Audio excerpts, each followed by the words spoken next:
ایک بادشاہ تھا، وہ پھولوں کی سیج پہ سویا کرتا تھا، خادمہ اس کے لیے پھولوں کی سیج بچھایا کرتی تھی۔ مدت گزر گئی، پھولوں کی سیج پہ سونے کا عادی تھا۔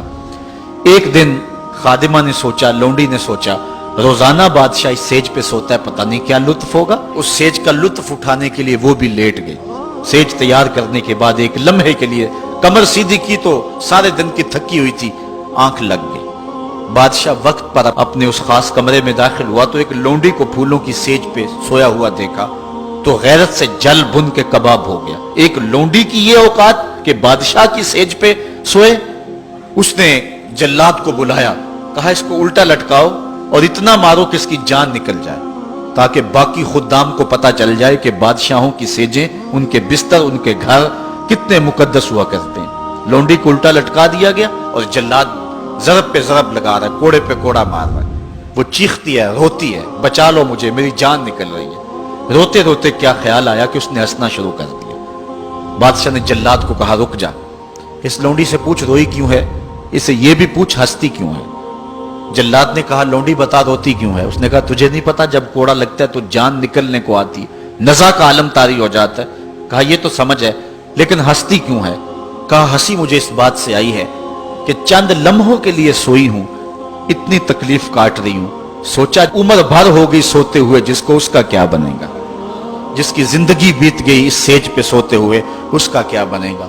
صاحبو، یہ دنیا پھولوں کی سیج نہ بنائیں، اس دنیا کو اللہ کی عبادت کے لیے گزاریں، ذکر فکر میں گزاریں، سحری کے وقت اٹھ کے مصلے پہ کھڑا ہو کے رونا سیکھیں، اللہ کے حضور آئیں، رزق کی تلاش میں رازق کو بھول نہ جائیں۔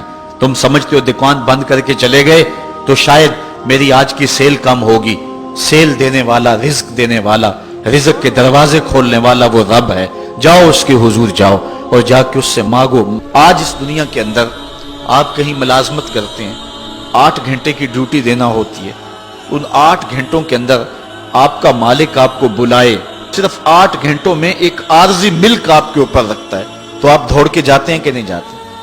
آپ کے مہمان بھی آپ کے پاس بیٹھے ہوں اور آپ چائے بھی ان کو پلا رہے ہوں، لیکن باس بلا لے آپ کو اور وہ گھنٹی دے تو آپ بیل پہ سب کو چھوڑ کے بھاگتے ہیں کہ نہیں بھاگتے؟ مہمانوں سے بھی معذرت کرتے ہیں، مجھے باس نے بلایا، آپ دوڑتے جا رہے ہیں۔ یار ایک دنیا کا باس بلائے تو مہمانوں کو چھوڑ کے، چائے کو چھوڑ کے، مرغن غذاؤں کو چھوڑ کے، سب کو چھوڑ کے بھاگ جاتے ہیں، اور رب کا نمائندہ پکارے حی علی الصلاۃ اور حی علی الفلاح، جو بندہ اس کے حضور نہ جائے کتنا بڑا بد نصیب ہے، کتنی بد نصیبیاں اس کا مقدر ہیں کہ جو اس کے حضور۔ لیکن یہ اللہ تعالیٰ جل شانہ کی رحمت کی عمومیت ہے۔ اگر آج 8 گھنٹے کے لیے آپ کہیں ڈیوٹی کرتے ہیں، وہ آپ کو آواز دے اور آپ نہ جائیں تو وہ آپ کی نوکری ختم کر دے گا، آپ کو سخت سرزنش اسی وقت کرے گا یا پھر آپ کو فارغ کر دے گا۔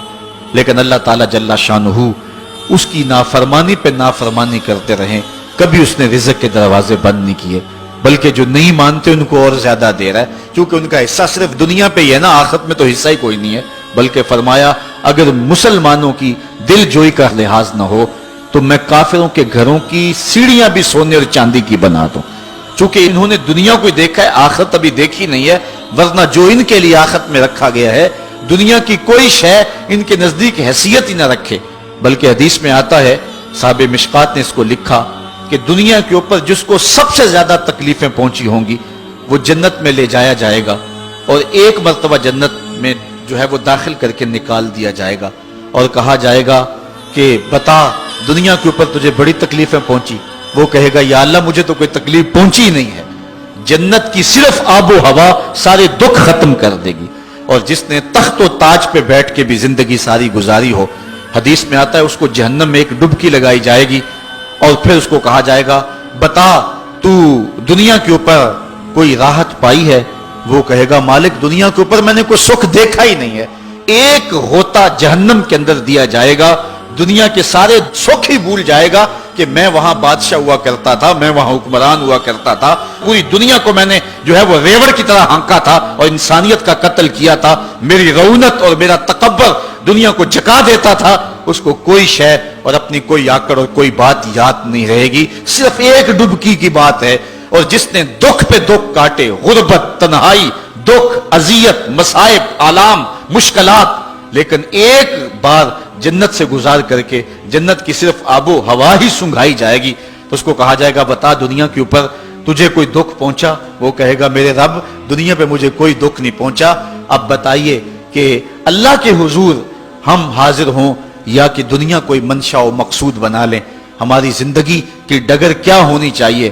پہلی بات تو یہ ہے کہ جنت کے مقابلے میں اس دنیا کی حیثیت ہی کوئی نہیں. اور دوسری بات، اگر دنیا کے اوپر ہم عزتیں سرخرویاں جس کو ہم سمجھتے ہیں یہ سرخرویاں ہیں وہ پا بھی لیں تو وہ کتنا کو عرصہ ہے، پھر اس کا حساب بھی تو ہم نے دینا ہی دینا ہے.